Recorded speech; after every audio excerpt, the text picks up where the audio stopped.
And the Israelites turned around and started doing the exact same thing.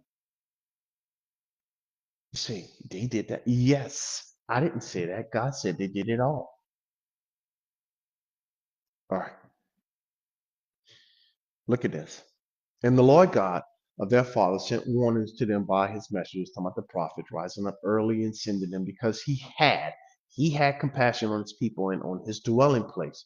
But they mocked the messengers of God, despised his words, scoffed at his prophets, until the wrath of the Lord arose against his people, till there was no remedy, there was no turning around. Therefore he brought them against them Nebuchadnezzar, who killed the young with the sword in the house of their own sanctuary, and had no compassion. So all the compassion God said he was going to give them went out the door. And he gave them into his hand, and all the articles of the Lord, small and great, and the treasures and all the stuff. Then they burned the house of God, broke down. Now here is the biggest problem that they had, right here. See this right here? They burned the house of God. Well, what's wrong with that, Kevin? That's the only place God told the Jews that they can do a sacrifice. Once the temple was erected in Jerusalem, they couldn't go to Babylon and offer sacrifice to God. They couldn't bring up another altar somewhere else in some other city. They had to have a temple, and they had to have a burnt altar. They had to have a high priest. They had to have all those things complete, the complete instruction that God gave them. The minute this went away, the temple, Judaism became a false religion. Now, this is back in Daniel's day, in Jeremiah's day, in Ezekiel's day. Judaism became a false religion. Why? Because there was no sacrifice for sin. It wasn't until the second temple was erected that it picked up again. They were able to do the sacrifices again and do it properly. All right. So don't walk over that. And those who escaped from the sword he carried to Babylon, where they became servants of his sons, and they ruled over them until the Persians came to fulfill the word of the Lord until what? Fulfill the word of the Lord until what? The people know the land. The land? You mean physical dirt? Yes. Not the people? No. Who said that? Kevin? No, I didn't say that. God said that. Had enjoyed her Sabbaths. That's the problem. That was their problem. So why in the world is the 70 weeks going on? There you have it right there. Land Sabbath. Yes. You mean to tell me all of this mess is going on because of that little piece of property over there in Israel?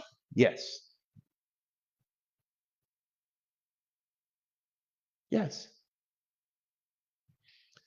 For as long as yeah, the land lay desolate, the land, kept the Sabbath to fulfill what? 70 years. Multiply 70 times 7. What do you have?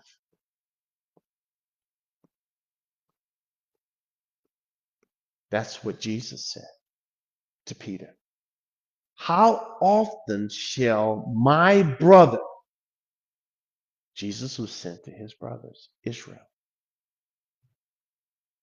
sin against me? And they sinned against Jesus.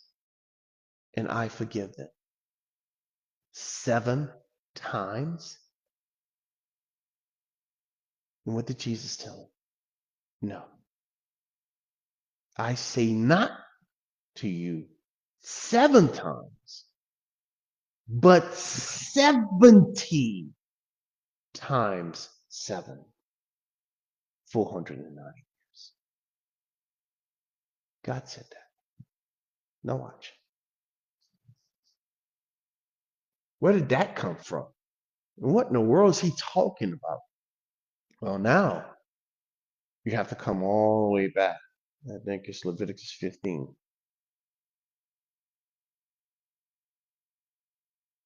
Where is it?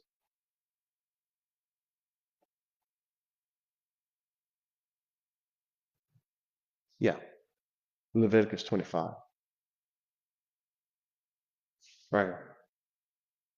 It has something to do with the year of Jubilee. Now, why is Jubilee important? Because Jubilee brings freedom. It's year 50. What else comes on year 50? Pentecost. What is that? Freedom. Freedom.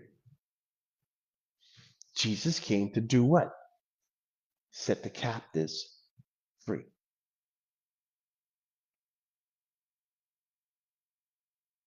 If the Son set you what? Free. You are free indeed. When does he do that? In the year of Jubilee. After what? 49 years. Of what? Slavery to your own sin. So, this is another good capture. This is the Sabbath of the 7th year. So, this is what he was talking about over in 2nd Chronicles and back over in Daniel. And the Lord spoke to Moses on Mount Sinai, saying, speak to the children of Israel, say to them, Israel, not to you, not to me, not to some other church, not some other people, say specifically to a certain group of people, the Jews. When you come into the land, which I give you, then the land. Who? The people? No. No. The land shall keep a Sabbath to the Lord. Now watch this. 6 years you shall sow your field. 6 years you shall prune your vine and gather and all this stuff. Verse 4, but in the 7th year, so that's where the 7 comes from. The first 7. There shall be a Sabbath of solemn rest for the land, a Sabbath to the Lord. You shall neither sow your field nor prune your vine. What grows on its own accord, you harvest. Of your harvest, you shall not reap like you would normally go out and keep people out of your field and you just reap everything and you sell it. Nor gather the grapes of your untended vine, for it is the rest of the land, and the Sabbath produce of the land shall be food. So you can go eat it, and now you can go into any field you want. So after you get rest from God, God frees you to go into his house and get anything you want. So, oh, I can go get money. That's not what he's talking about. He's talking about the right to lovingly obey him.